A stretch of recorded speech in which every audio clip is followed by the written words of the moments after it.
बिस्मिल्लाहिर्रहमानिर्रहीम। अस्सलाम वालेकुम। सानिया ज़हरा के मतलब नई अपडेट्स आई हैं।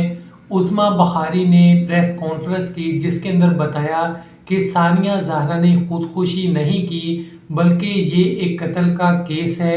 वहाँ पे क्या क्या शवाहिद मिले मुकम्मल आपको बताएंगे और आपको ये भी बताएंगे कि किस किस का डीएनए मैच हुआ और क्या रिपोर्ट आई है। उज़्मा बखारी ने कहा कि जो फंदा इस्तेमाल किया गया था, जो दुपट्टा इस्तेमाल किया गया था, वहाँ से सबसे ज़्यादा जो डीएनए मिला है वो तो खुद एक सानिया ज़हरा का है। उसके अलावा उसके बाद उनके शोहर अली रज़ा का है और वालदा का भी, अली रज़ा की वालदा का डीएनए भी वहाँ से मिला है। और इसके अलावा आपको बताएं कि ये केस काफ़ी ज़्यादा हाई प्रोफाइल बनता जा रहा था और इसके अंदर यही मसला आ रहा था कि ये खुदकुशी है या कत्ल है। लोग ये कह रहे थे या उनके वालिदैन, सानिया ज़हरा के वालिदैन ये कह रहे थे कि ये कत्ल है, और जबकि अली रज़ा और उसके घर वाले ये बयान दे रहे थे ये कत्ल नहीं है। हर कोई ये कह रहा था कि हमें नहीं पता क्या हुआ है।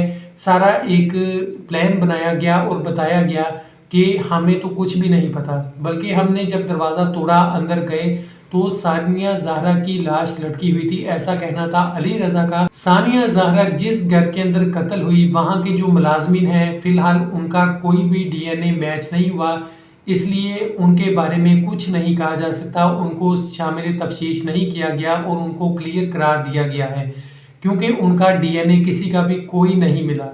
तो डीएनए जिन लोगों का मिला है वो सास है और शोहर है, इन लोगों के डीएनए मिले हैं। और एक और बात है, जो डीएनए मिला है वो अली रज़ा के भाई का डीएनए भी मिला है, इसके अलावा बाप का भी मिला है। इन सब लोगों के डीएनए मिले हैं। सानिया ज़हरा के वालिद ने पहले ही कह दिया था, उनके घर वालों का मौक़िफ़ था कि सानिया ज़हरा ने खुदकुशी नहीं की, अगर की भी है तो ढूंढें किस वजह से की है, क्या ऐसे हालात हो गए थे कि उसने की है, हमें बताएं तो सही, हमें पता तो चले कि अगर खुदकुशी की भी है तो क्यों की है।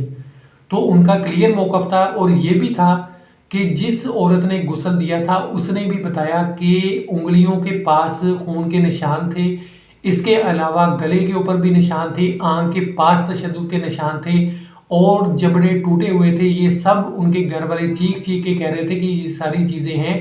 लेकिन उसके बाद जब पुलिस पोस्टमार्टम करती है, कब्र कशाई करती है, तो उसके अंदर तो वो क्लियर करा देती है। मुकम्मल एक रिपोर्ट तैयार हुई है जिसके अंदर यही बताया है कि ये खुदकुशी नहीं है, कत्ल किया गया है। जब डीएनए टेस्ट किए जाते हैं तो वहाँ पे जितनी भी चीज़ें थी, फंदा था, कुर्सी थी, बेड था, पंखा था, सब चीज़ों के डीएनए किए गए। अली रज़ा की जो दूसरी बीवी थी उसके बारे में भी ये कहा जाता है कि जो डीएनए रिपोर्ट आई है, जो मज़ीद तफ्तीश हुई है, कि उसका कोई भी डीएनए मैच नहीं हुआ या उसके बारे में कोई भी अभी कोई खबर नहीं है, तो उसको भी क्लियर करार दिया गया है। यानी जितने भी नौकर थे, घर में काम करते थे वो, और दूसरी बीवी, वो इसके अंदर शामिल नहीं है। बाकी जो अली रज़ा है उसके घर वाले वो शामिल हैं। ये सब रिपोर्ट के अंदर आया है। एक लड़की को कत्ल किया गया, उसके बाद ये कहा गया कि ये तो खुदकुशी है, हमने कुछ भी नहीं किया। तो इस तरह मज़ीद फ़र्दे जुर्म भी अली रज़ा पे आयद होती हैं कि उसने झूठ बोला। उसके अलावा जुर्म को छुपाने की भी दफ़ात लगती हैं इसके अंदर। इसके अलावा ये दफ़ात भी लगती हैं कि आपने सब लोगों के सामने झूठ बोला है, मीडिया के सामने झूठ बोला है, जैसे प्रेस कॉन्फ्रेंस की उसके अंदर भी झूठ बोला कि ये मामलात हुए, मैं बाहर से आता हूँ, सुबह का वक्त होता है, दरवाज़ा तोड़ के हम अंदर जाते हैं। तो ये सब चीज़ें जो एक झूठ बोलने के ऊपर भी दफ़ात सख्त लगती हैं। तो एक तो सबसे पहले जुर्म है कत्ल का जुर्म, दूसरी जो दफ़ात लगेगी वो झूठ बोलने की, तीसरी दफ़ात एक ये भी लगेगी जो कि आपको बताया था कि सानिया ज़हरा के वालिदैन ने ये कहा है कि जब हमने अली रज़ा से शादी की तो इस वक्त इन्होंने यही कहा, इन्होंने और इनके घर वालों ने, कि पहली ये शादी है इनकी सानिया ज़हरा के साथ, जबकि पहले भी शादी की हुई थी। इसके ऊपर भी एक केस बनता है, दफात होनी चाहिए कि हमसे झूठ बोला गया। ये मामला काफ़ी बिगड़ता जा रहा है, केस बढ़ते जा रहे हैं। अली रज़ा पे एक केस नहीं है, काफ़ी ज़्यादा केस हैं, एक से बढ़ के केस हैं और ख़तरनाक किस्म के केस हैं। तो मुश्किलात के अंदर इजाफा होता जा रहा है।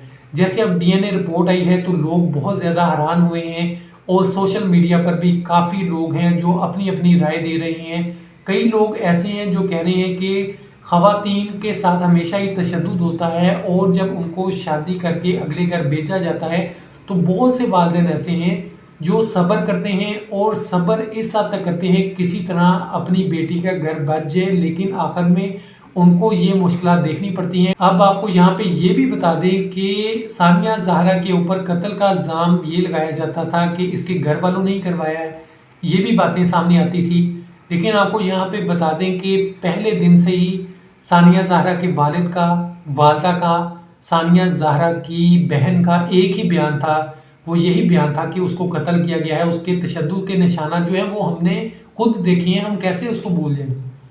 وہ یہ سب باتیں پہلے دن سے چیخ چیخ کر کرتے رہے اور اپنی صفائیاں دیتے رہے کہ ہم نے یہ سب دیکھا ہے۔ ثانیہ زہرا کے والد نے ایک ہی بات کی تھی کہ مان لیا کہ خودکشی کی ہے، قتل نہیں ہوا، تو بتا تو دیں کس وجہ سے کیا، کم از کم اس کی انویسٹیگیشن تو ہونی چاہیے۔